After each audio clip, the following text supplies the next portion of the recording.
rule be suspended in its application to a motion to the business listed before the council of the day. The rule in question shall be suspended for the time being. This means no other business till 267 is discussed first. Where is 176 come into this? There's no 176. It is on 267 and we want a discussion here on Manipur. We want a discussion and the Prime Minister has to open his mouth. One second. Manipur के मामले में अब नेता भी बोल रहे हैं, अभिनेता भी बोल रहे हैं, लेखक भी बोल रहे हैं, बुद्धिजीवी भी बोल रहे हैं, पत्रकार भी बोल रहे हैं, कलमकार भी बोल रहे हैं, सामाजिक कार्यकर्ता भी बोल रहे हैं, एनजीओ भी बोल रहे हैं। क्या मणिपुर में आग आज लगी है क्या? अप्रैल में पूरा मणिपुर जला है। अप्रैल में वहां पे जो मितेई हिंदू हैं उनका घर जलाया गया, उनका मंदिर जलाया गया, उनका मठ जलाया गया, उनका जो रहने का आसपास का जो पूरा मकान था उसको जलाया गया, उस हिंदुओं की दुकानें जलाई गई, बहन बेटियों के साथ बलात्कार हुआ था अप्रैल में, लेकिन कोई नहीं बोला। पूरे मई में मितेई हिंदुओं के साथ वहां अत्याचार हुआ, उनका घर जलाया गया, उनकी दुकान जलाई गई, उनको मारा गया, बलात्कार हुआ, उन्होंने घर से पलायन किया, तब भी कोई नहीं बोला। पूरे जून में हिंदुओं के साथ अत्याचार हुआ, अपना अपना घर छोड़ के भाग गए, सैकड़ों लोगों की हत्या हो गई, तब भी कोई नहीं बोला। जुलाई में अब आज 20 जुलाई हो गई है, तब नेता भी बोल रहे हैं, अभिनेता भी बोल रहे हैं, लेखक भी बोल रहे हैं, बुद्धिजीवी बोल रहे हैं, और सब कह रहे हैं कि जिसने रेप किया है उसको फांसी दे दो, उसको सजा दे दो। मैं आपसे पूछता हूं, जिस बहन के साथ, बेटी के साथ रेप हुआ है, उन बलात्कारियों को फांसी होनी चाहिए, लेकिन क्या उन दो बच्चियों का वीडियो आया है, उनके बलात्कारियों को फांसी देने से मणिपुर की समस्या खत्म हो जाएगी क्या? बलात्कारियों को फांसी देने से मणिपुर की घुसपैठ खत्म हो जाएगी या मणिपुर के घुसपैठिए भाग जाएंगे? बलात्कारियों को फांसी देने से जो मणिपुर में नशे की खेती होती, अफीम की खेती होती, वो बंद हो जाएगी क्या? बलात्कारियों को फांसी देने से जो मणिपुर में धर्मांतरण का धंधा चलता है, पूरा का पूरा मणिपुर जो है, वहां पे क्रिश्चियन मिशनरीज ने वहां पे एक तरीके से पूरा हाईजैक कर लिया सिस्टम को, क्या धर्मांतरण रुक जाएगा? क्या बात कर रहे हैं? आज 3 महीने बाद नींद जागी है, सब लोग कह रहे हैं फांसी दे दो, फांसी दे दो, फांसी दे दो। फांसी देने के बाद न मणिपुर में हिंसा रुकी है, न आगे रुकेगी, न वहां धर्मांतरण रुका है, न धर्मांतरण रुकेगा, न घुसपैठ रुकी है, न घुसपैठ आगे रुकेगी। बलात्कारियों को फांसी देने से ड्रग स्मगलिंग नहीं रुकेगी। बलात्कारियों को फांसी देने से वहां जो हथियारों का इतना बड़ा कारोबार होता है, इतने एडवांस वहां पे राइफलें उनके पास हैं, पूर्वोत्तर जो मणिपुर के अलगाववादी हैं, जो क्रिश्चियंस टेररिस्ट हैं, उनका हथियार खत्म नहीं हो जाएगा। इसलिए मैं फिर आपसे निवेदन करता हूं, ये जो भाषणबाज आ गए हैं बीच बीच में, जब सब दुनिया भर की बातें कर रहे हैं, इस पे नहीं, आप जरा गंभीरता के साथ सोचिए। जब तक घुसपैठियों को फांसी देने के लिए कानून नहीं बनेगा, घुसपैठ को राष्ट्र की सुरक्षा के लिए खतरा घोषित नहीं किया जाएगा, घुसपैठियों के ऊपर एनएसए नहीं लगेगा, घुसपैठियों के ऊपर यूएपीए नहीं लगेगा, घुसपैठियों के ऊपर गैंगस्टर एक्ट नहीं लगेगा, जब तक घुसपैठियों की 100% प्रॉपर्टी जब्त करके उनको आजीवन कारावास या फांसी की सजा का कानून नहीं बनेगा, तब तक घुसपैठ खत्म नहीं होगी। घुसपैठ खत्म नहीं होगी तो मणिपुर में शांति नहीं आएगी। जब तक धर्मांतरण कराने वालों की 100% प्रॉपर्टी जब्त करने का कानून नहीं बनेगा, धर्मांतरण को राष्ट्र की सुरक्षा के लिए खतरा नहीं घोषित किया जाएगा, धर्मांतरण कराने वालों पे एनएसए नहीं लगेगा, धर्मांतरण कराने वालों पे यूएपीए नहीं लगेगा, धर्मांतरण कराने वालों के ऊपर देशद्रोह का केस नहीं चलेगा, धर्मांतरण कराने वालों पे इंडियन पिनल कोड का सेक्शन 121 वेज वॉर धारा नहीं लगेगी, तब तक धर्मांतरण नहीं रुकेगा। जब तक धर्मांतरण नहीं रुकेगा तब तक मणिपुर में शांति नहीं आ सकती।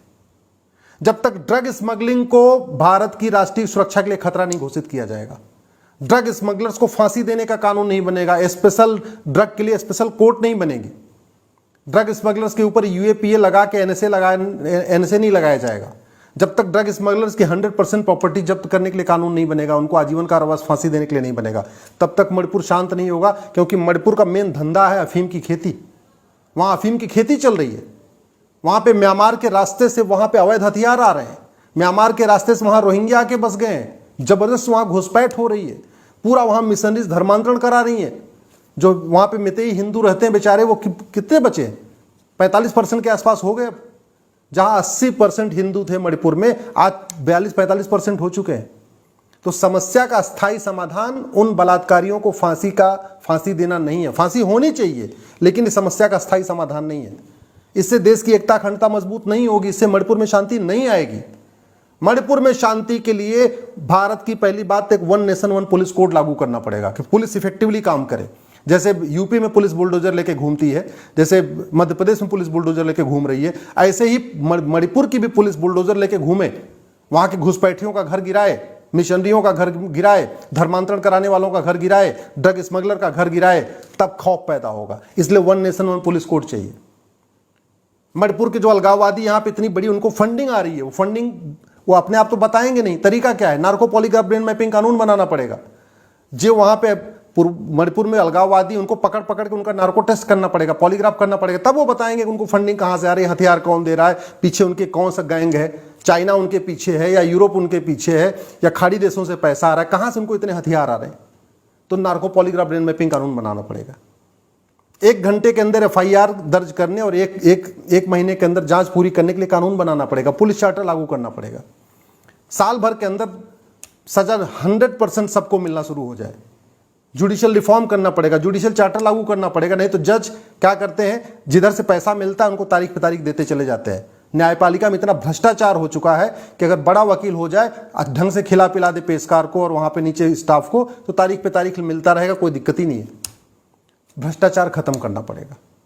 अगर वास्तव में मणिपुर को अपने भारत से जोड़ के रखना है, मणिपुर को बचाना है, मणिपुर की संस्कृति को बचाना है, मणिपुर की भाषा को बचाना है, मणिपुर के तीज त्योहार को बचाना है, मणिपुर के रीति रिवाज को बचाना है, तो one nation one tax code लागू करना पड़ेगा। One nation one tax code को लागू किए बिना भ्रष्टाचार खत्म करना नामुमकिन है, और भ्रष्टाचार को खत्म किए बिना देश में शांति नामुमकिन है। घुसपैठिए घूस दे के आते हैं, चाहे वो बांग्लादेशी घुसपैठिए हो, चाहे रोहिंग्या घुसपैठिए हो, चाहे वो असम में जो घुसपैठिए आ रहे हैं, या बंगाल में जो घुसपैठिए आ रहे हैं, या चाहे मणिपुर में घुसपैठिए आ रहे हैं। 2000 रुपए बॉर्डर पे देकर अंदर घुस जाते हैं, 2000 रुपए में राशन कार्ड बनवा लेते हैं, 2000 रुपए में ड्राइविंग लाइसेंस, 3000 में ड्राइविंग लाइसेंस बना लेते हैं, 2000-3000 में बर्थ सर्टिफिकेट बना लेते हैं, 10,000 रुपए खर्च करते हैं, पासपोर्ट बनवा लेते हैं, 10 से 20,000 रुपए में 5-5, 6-6 डॉक्यूमेंट बनवा लेते हैं। जब तक भ्रष्टाचार को देशद्रोह घोषित नहीं किया जाएगा, जब तक घुसपैठियों और उनके मददगारों की 100% प्रॉपर्टी जब्त करने के लिए कानून नहीं बनेगा, जब तक घुसपैठ को राष्ट्र की सुरक्षा के लिए खतरा नहीं घोषित किया जाएगा, घुसपैठियों पे NSA नहीं लगेगा, जब तक घुसपैठ को देश के खिलाफ एक युद्ध घोषित नहीं किया जाएगा, और इंडियन पिनल कोड का जो सेक्शन 121 है, वेज वॉर, कि देश के खिलाफ जो युद्ध करे उसके खिलाफ सेक्शन 121 लगता है। ये घुसपैठिए क्या करने आ रहे हैं? देश के खिलाफ युद्ध करने तो आ रहे हैं। तो ये जो मणिपुर में घुसपैठिए आए हैं, जो बंदूक लेके घूम रहे हैं, इनको ऊपर सेक्शन 121 क्यों नहीं लगा रही सरकार? मैं फिर से बार बार कह रहा हूं, नेता बहुत अच्छी बातें करें, बहुत बड़े बड़े भाषण दें, उससे जमीनी हालात नहीं बदलते। चाइना के नेता कभी बहुत बड़ी लंबी लंबी भाषण नहीं देते।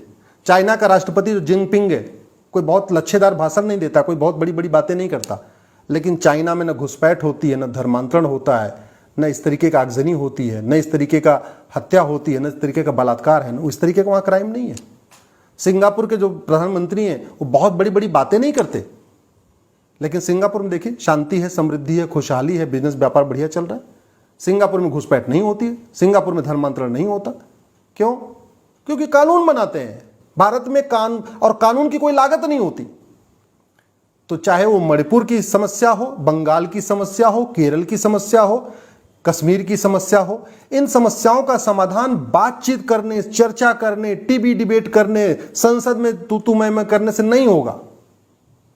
समाधान है कानून, और जिसकी कोई लागत नहीं होती। इसलिए मैं आप लोगों से निवेदन करता हूं, अपने अपने सांसदों के पास जाइए, 10 लोगों का ग्रुप बना के, 15 लोगों का ग्रुप बना के, 20 लोगों का ग्रुप बना के, और एक ही सवाल पूछिए कि जो समस्या भारत में है वो चीन में क्यों नहीं है, सिंगापुर में क्यों नहीं है, अमेरिका में क्यों नहीं है, जापान में क्यों नहीं है। इतना सवाल पूछिए। अल्टीमेटली कानून सांसदों को बनाना है, ना आपको बनाना है, ना मुझे बनाना है। कानून उनको बनाना है, और कानून की कोई लागत नहीं होती। अपने अपने सांसद से पूछिए कि हाईवे तो बन रहा है, एक्सप्रेसवे बन रहा है, एयरपोर्ट बन रहा है, सब कुछ बन रहा है, राफेल भी आ गया खरीद के, हम कठोर कानून क्यों नहीं बना रहे हैं? हम पुलिस रिफॉर्म, जुडिशियल रिफॉर्म क्यों नहीं कर रहे हैं? अगर मेरी बात ठीक लग रही हो तो इस वीडियो को अपने सभी साथियों को जरूर भेजिएगा, अपने दोस्तों को जरूर भेजिएगा, और अपने सांसदों को टैग करके ट्वीट करिएगा। और हो सके तो कम से कम एक दिन 15 लोगों का, 20 लोगों का, 30 लोगों का ग्रुप बना के अपने सांसद के पास जाके इतना पूछिए कि जो समस्या भारत में है, चाहे वो घुसपैठ हो, चाहे धर्मांतरण हो, चाहे जो भी समस्या है, ये सिंगापुर में क्यों नहीं है, चीन में क्यों नहीं है, और अगर कानून जब कोई लागत नहीं होती तो अच्छा कानून क्यों नहीं बन रहा है।